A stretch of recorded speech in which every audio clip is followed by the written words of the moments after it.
Happy Monday and welcome to Casting the Net, Reeling in Holistic Health, where we care about your mental health and well being. I'm your host, Coach Rice, and I want to make sure that you tune in every Monday at 8 a.m. Central Standard Time, where I have my special guest on to talk about real issues that matter most. I want you to check us out on YouTube, Facebook Live, on Business Facebook page, also on the Be Awesome Network. Stay tuned. I think you're going to really like this next guest. Happy Monday and welcome to Casting the Net, where we care about your mental health and well-being. I am your host, Coach Rice, and with me today, I have Larry Onan. He is a retired consultant, who never retires actually, and an author. So we're gonna dive deep into who he is and the books that he write. And so, Larry, tell us where you're from and how did you embark upon being an consultant and then leading to an author? Well, most people think they got a dream and they're going to go someplace. I had no clue I was going to be a consultant. I had no idea I was going to ever author anything. I grew up in Western Colorado. And when I was at the University of Colorado years ago, I had a real traumatic experience that said, I'm on the wrong track. I was heading for theater. I love theater. And for 5 or 6 years of my life, I was in every show and I was directing and I was doing all kinds of stuff. But I was in a class one day and I realized everybody in the class, all my peers, were acting 24 hours a day, 7 days a week. They'd learned to put on a persona, but they weren't themselves. And that really kind of bugged me as a junior. I thought, if this is life and we're always acting, why can't we be real? And I started doing a little bit of, investigation of who Larry was. And it was a spiritual revolution. Basically, it came to me because I realized that, my purpose was not to be an actor and be somebody else's character all the time, but I was fearfully and wonderfully made for a purpose. And I came to grips with that as a junior at the University of Colorado. And that changed my direction. But even then, I thought I would be coaching and encouraging students because I was working with students, helping them get life change going for themselves. It was a spiritual dimension that they really needed to come to grips with. And I started doing that for a couple of years, worked in the Ivy League culture back in the Northeast. And then I started realizing that I had gifts and abilities that were beyond just what I was enjoying doing. And I'm really one that's convinced that you need to figure out what your gifting is. And there's some really good tools to help a person do that. And then once you figure that out, major in your majors, don't major in your minors. I think many people are struggling in life because they may be trained or equipped to do something that's not in their actual strength. And if you work in your weakness, you can do it. Anybody can work in their weakness. But I'll guarantee you this, that when you do, you're going to be tired at the end of the hour or two or three or the day, because we're designed to do what we were created to be. And if we are not working within those strengths, it will be exhausting. If you're working your strengths, you're going to be blessed and you're going to have energy to keep right on going. So, even though I'm retired and I do, I've got grandkids and I've got other things going on in my life, I'm still using my strengths and I'm working in my sweet spot. And when I do that, even in my age, I'm still energized every single day because I'm doing what I was created to be. And I think many times people forget that they were actually created to be here for a purpose. So, my journey took me one direction, now took me in a totally other direction. I still like the theater. I go watch it, but I don't want to play in it. That's too much work. It's, in your work, how important do you think authenticity is? If we're not real, and I know how to play the roles, and you get on the stage and you play a role, but you can only do that to an extent, and you're almost lying to yourself all the time. I think authenticity is when you tell the truth day one. I've got a guy that works on cars, and I complimented him a few years ago when I first met him, and I said, I really appreciate you always being honest with me. And he stopped what he was doing and he said, Larry, I learned a long time ago that I can't lie because I can't remember my lies. He said, so my authenticity is I'll tell you today what's true. And if you come back to me 3 or 4 years later, it's still going to be true. And the minute we start playing a game and fooling each other, we're in trouble because we can't keep track of our own lives. We can't keep track of the facade that we live. And authenticity lets you live who you really are. So I'm big on helping a person come to grips with who they really are.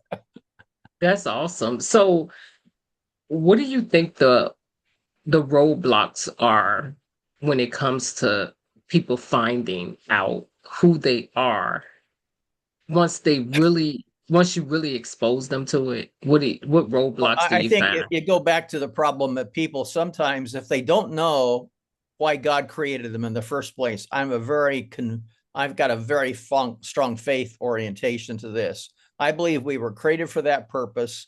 And if we get away from that purpose and we don't know what that is, we flounder because we do not know where true north is for our own lives. And I think people try to gut it out and make it work. It's a lot of people want to feel good about something. Life is not feelings.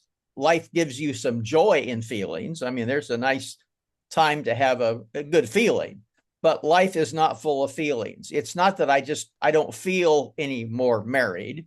I don't like my job because I don't feel like it's me. We've got to figure out who we really are and then operate by who we are, not just the feelings that we gain. I can feel badly by eating sauerkraut for breakfast, and that gives me one feeling. But we need to be Yes. saying, okay, feelings is not where it's at. We got to start looking and discovering the who we really are, and then you'll start to see the other pieces fall in place. There's a roadmap out there.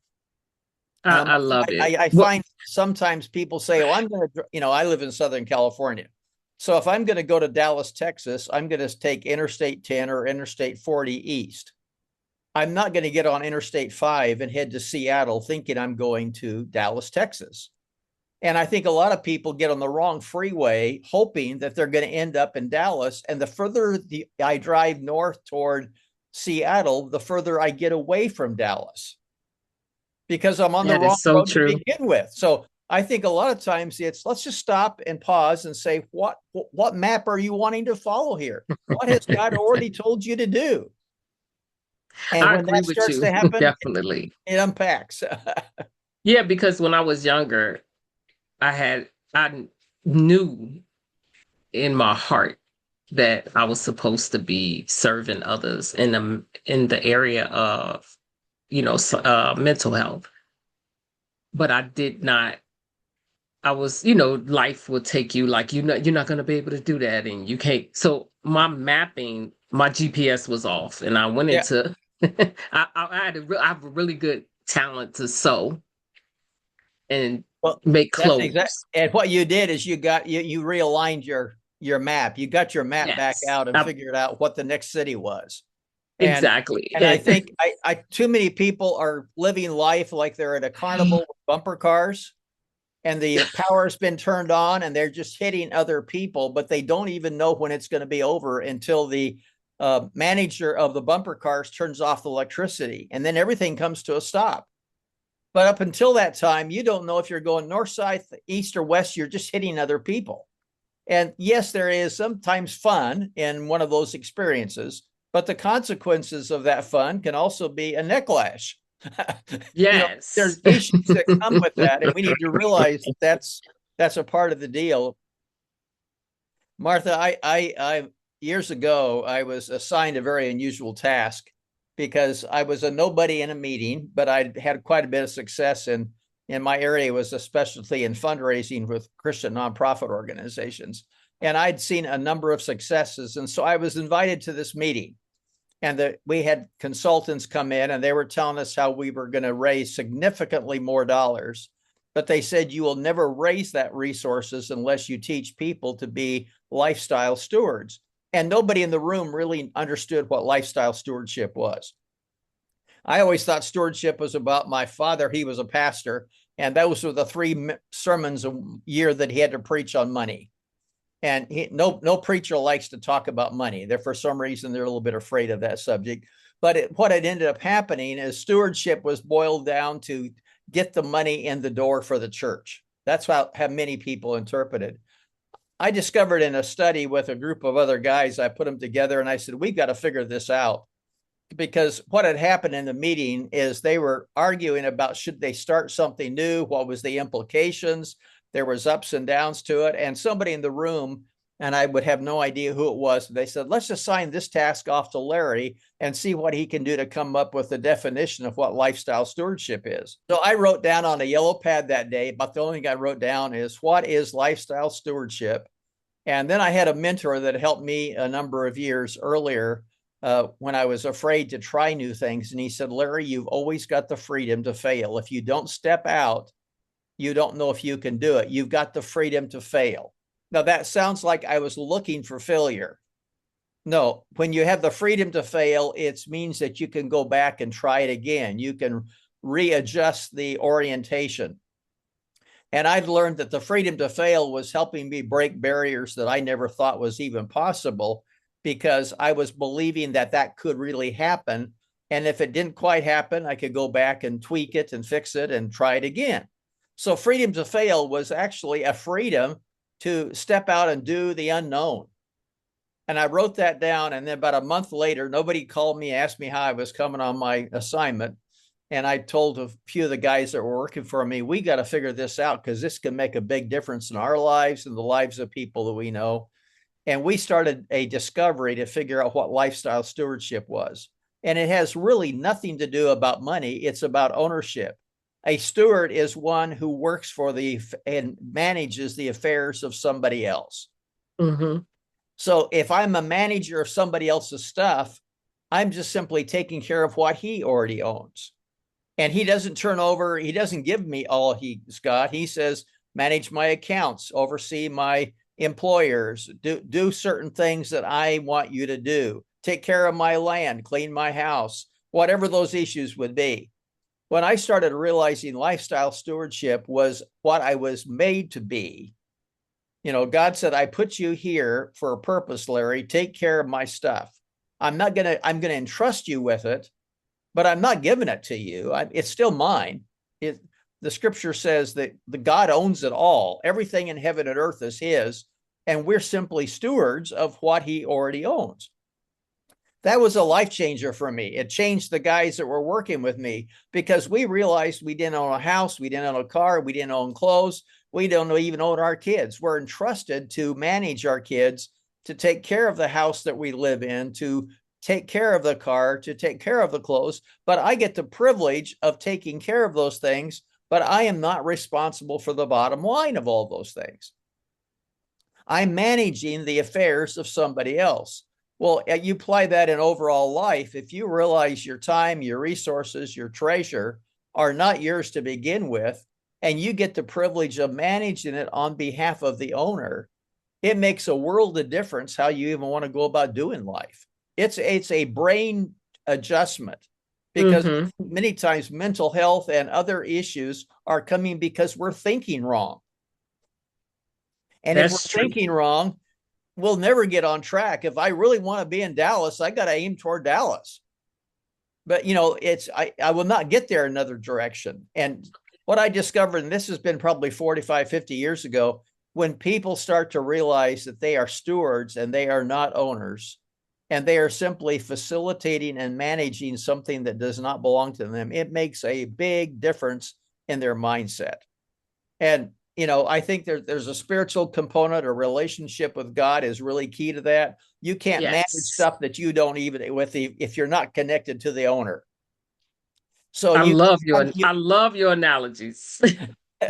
So if God's the owner and I don't know him, then I'm not really working for him. You're not going to be able to steward. You can't steward something so there's a relationship, a Jesus Christ relationship, very critical to. Even in the book, I go into how I came to connect with that and how I realized how I could live that life. But to me, the mental health part of it was, okay, I wake up every morning saying, okay, God, what's on my plate for the day? What have you entrusted with me to do today? And I got my little list. After we talk today, I've got to check off my boxes. I'm at the age where I've got to write it all down, because if I don't write it down, I'll forget it. but still, I feel like I'm managing the affairs of somebody else. And so the joy of the Lord is my strength. I get up every morning empowered because I'm working for the owner of it all. And you know what? I love it. That's a whole mindset shift. It's not my finances. He No, it's just want me not. to steward. And if you manage it correctly, he increases what you've got. Exactly. People think that, well, I just need more money. Well, treat the money you've trusted with right now right, and probably you're going to be getting more resources. God does not waste his blessings and his resources on people that are lousy stewards. That is so true. And And so, you have to steward your time. yeah, steward your time. You steward it all.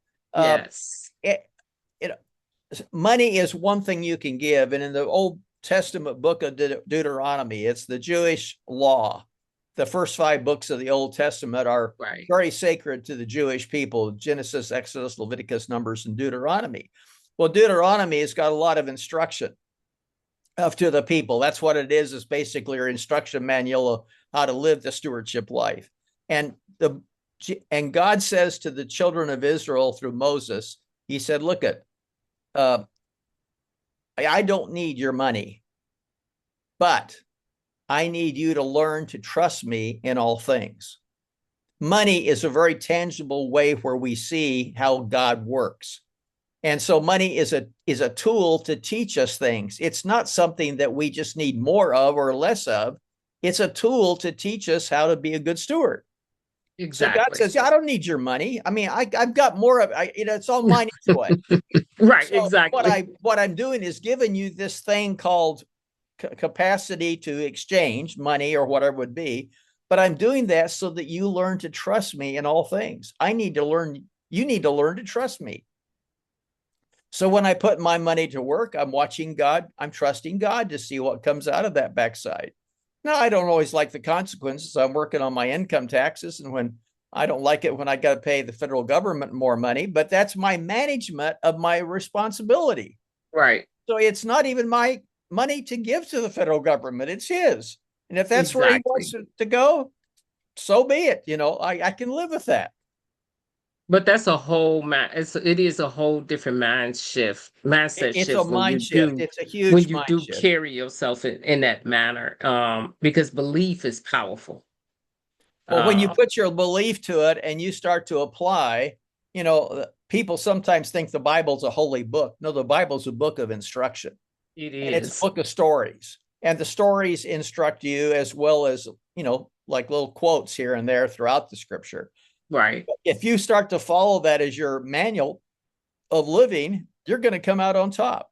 Yes. If you try to ignore it and never get into it, it's like I need to work on my car, but I'm not going to read the owner's manual to find out where to put oil. Well, if you put oil in the wrong place in your car, you're going to have a disaster. Yes. Because not all caps are made for oil. There's other products that go into your car. So I think many times we are trying to wing it. And God said, no, you don't wing it. You can't wing it. You get my book out and follow the instructions. And exactly. You're come out okay. So tell us about the book that you wrote. Well, that came a couple of years ago. I've been writing, and I wrote another book in the 80s, but I was in Ireland about 4 years ago. And I do a lot of consulting in the European culture, Eastern and Western Europe. And I was in Ireland for a meeting, and one of the guys commented it was very difficult to find stuff in their particular language that taught biblical stewardship. And as I listened to him talk, I thought, Larry, you got to go back and dust off the cobwebs and all the notes, and you need to do something. And this guy was probably 35 to 40 years of age, and most of the group was in that younger generation. And I thought, I need to put this into writing again for the generation of Zs and the Alpha people, because they are clueless on a lot of the basic knowledge of being effective as a steward. Right. So I came back and put it together, and that's where intentional living and giving percolated out. And it's available today, but it's available any place you can buy a book. Intentional Living and Giving is on Amazon. It's Books A Million. It's your local bookstore. If they don't have it, they can order it for you. If you want to go online, you can find it even at my website. You can buy it there. But it's for the audience of people saying, I really want to maximize my life. And how do I go about doing that? So the book is in two parts. The first part is the very core principles of lifestyle stewardship. It's what you call more of the biblical manual of what is the core convictions and beliefs behind this idea. And the latter half of the book is now that you are, and I call them in the book, authorized wealth distributors. Because when you're authorized to give away God's wealth and resources, you're just giving away his stuff. You're distributing God's stuff. And the latter half of the book is what's the practical ways you live that life every day as a steward? How do you make money decisions? How do you make decisions on being deceived? Deceitfulness is huge in our culture today, where there's poor doctrine, there's bad stuff being said every place. How do you, as an individual, figure out when you're being deceived and who is a deceiver? Right. And how do you make judgments on where you give and where you choose not to give? And how do you make decisions on how to just get air? Because we've got to revive ourselves. So there is self-care and soul care that's got to go into all of this. So the latter half of the book is, now that you're an authorized wealth distributor, let me give you some very practical how-tos in doing all of these things. And they're how-tos to be manual oriented, and that if you follow these core principles, you can figure it out yourself. I don't need to tell you how to do these things if I give you the principles and how to follow it. And in the other key thing, I think, is the term of the book, the name of the book, intentional living. Intentionality is a choice. Every day I've got to be up and I say, I will intentionally work on my 5 things on my checklist. If I don't do it, it's not mean the day's disaster, but I'm not accomplishing what I wanted to accomplish without intentionality. So intentional living and intentional giving. How do I do that as an authorized wealth distributor? So that's the essence of the book. And but it's just really my life story. It's full of a lot of illustrations because life is full of stories. And I think we learn sometimes better by stories than we do by preaching. So it's interesting. I've had people reading the book and they don't tell me where they're at. They tell me what story they just read. Oh, that is so cool. It's kind of funny. And I think, okay, I know where you're at in the book. Right.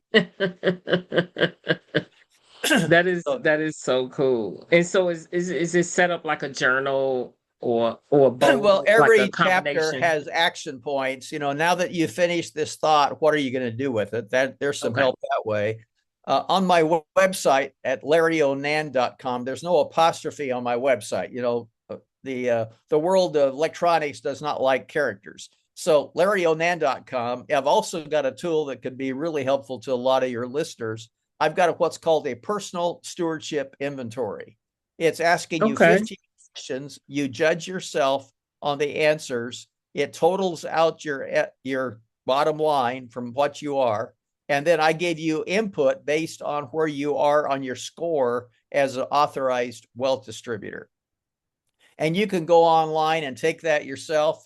You don't have to buy a book to do it. You have to give me I got to send it to you. So you got to have your email address and that kind of stuff. But I'll send it to you. Anybody out there, any place in the world can go and take the personal stewardship inventory. And when you do that on the website, I give you 3 chapters to read of the book free of charge. I'll download it to you so you can just read the first 3 chapters. So I'm trying to spread it around. I'm trying to give it away. It's intentional giving. I'm not going to last forever, but the book and the content will last a long time. So I'm glad for people to find tools. I think so many times we don't know where to go to find the right tool. And yet we need a screwdriver and we just can't find the right one to fit the need. And this book is like a bunch of screwdrivers. It's tools in your toolbox. Oh, that is awesome. I love it. And so can you give the audience what's your favorite story in one of your books? One of the stories, I think, this is a very short one, but years ago, there was a couple in Colorado that was really struggling financially. This was about 8 weeks before Christmas, back when I was a kid. And they were in a small town. They had an appliance store. They were struggling to death. And they told a businessman that had come through town that they didn't know if they were going to even be open the following year. And he said, well, if you are not giving to God and giving away what he gives to you, and he talked about 10%. This is, what people often call the tithe. That's not biblically the tithe. The tithe is 26%. So that's a different story altogether. But this couple, we're not even attending church, but the businessman said, well, you've got to be giving it someplace. So there's a local church down the street. Why don't you go down there and just give your tithe every week? And they did that for 8 weeks, and they were struggling. And they never told anybody what was going on. But at the end of it, they said, this is not working. It's a failure. They went and gave their last tithe, which was nickels and dimes, really, but they were trying to be faithful. Mm-hmm. And that night, it was a Christmas Eve service they went to, and they came back to their home, and there was a Christmas tree and gifts for all the kids. They have, to this day, have no idea where all of that stuff came from. They never declared they had the need. The next 3 days after Christmas, they sold more in 3 days than they had sold in the last 6 months. Now, that does not mean they were not triggering God. It was not a game. But God saw that they were being faithful, and then he started blessing them as return. And I think many times God does that. God wants us to learn from him. And if we are not putting ourselves in a place where we are putting trust into him to do something, he can't step in and do it. God's not going to waste his time, resources, and money on a bad steward. When you try to be faithful, he wants to be faithful, but he's not going to waste it. So that's one story that comes out of the book. I remember that one. Somebody mentioned that to me about 6 or 8 weeks ago, that story just grabbed him, because they never ever figured out how anybody ever knew their need, because they were being very, very, very quiet about their need. Exceedingly abundantly above all that we can ask or think. Mm-hmm. That's what he can do. Now, that's what my God can do. It doesn't say he's going to automatically do it because you just push buttons. No. It means as you're starting to walk with him and are aligned with his plan, and you're moving in the right direction, he wants to step in, encourage you, and bless you, but he wants to be blessing somebody that's moving in the direction that's his design. And it's part of the part of the relationship, because if you've never been broke, how are you gonna know him as a provider? I went through 10 years ago. My wife died of a glioblastoma brain tumor. Up till then, I was not very sensitive to people that were sick. But when my wife went through an illness that ended up taking her life, she transferred addresses to a much better environment than I've got. But because of that 18-month experience of watching her deteriorate and then die, I'm much more sensitive to other people that are going through health issues. I had to go through an experience before I was sensitive to the needs in that experience. And I think that happens over and over again. God says, I know this is a little painful, but I got a plan for you. And if you'll just hold on here, you're going to live through this to help other people. And if we're looking at it as an experience to help others, and I learn from God, then rather than, oh, he hurt me, taking the attitude of God is beating me up and God's a big meanie. God's got mercy and he's got grace. He's got a judgment too. That's going to still come at us, but God's merciful and graceful, and he wants you to survive and he wants you to thrive. Yes, he does. That's what I want to know. I want people to know that over and over again. I guess I can ask you this question, one more question then. What advice would you give the listeners?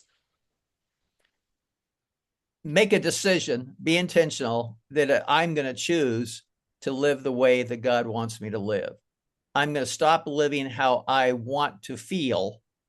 I'm going to start making intelligent decisions based on God's direction. That means you got to figure out what God's direction is. If you're not familiar with the manual, you got to get into that. You need to get coaches and mentors that can help you. But if you decide to be intentional on connecting with God's plan for your life, you're going to find that plan. I think we often think, well, just the higher power will help me get through it, or the great man upstairs. No, let's don't treat him with such casuality. The God of the universe has you here for a purpose. He wants you to thrive. He doesn't want you to survive. But he also wants you to be aligned with his plan, and he cannot and he will not step in and make you successful in a way that is not honoring to him. So God sometimes stands back and says, I'm waiting for you to take the first move. So your audience, if you're out there saying, God, this is my intentional plan, I want to follow you. How do I do that? Put together the map for me. Now I can say, go buy my book. That would be, that's a little bit self-serving in that regard, but it is a manual. It is, in that sense, it's a guidebook.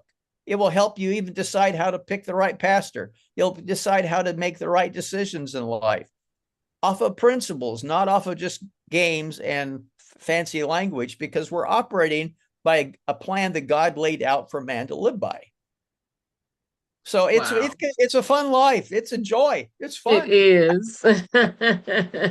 I love your analogies and the way you really tell the story about,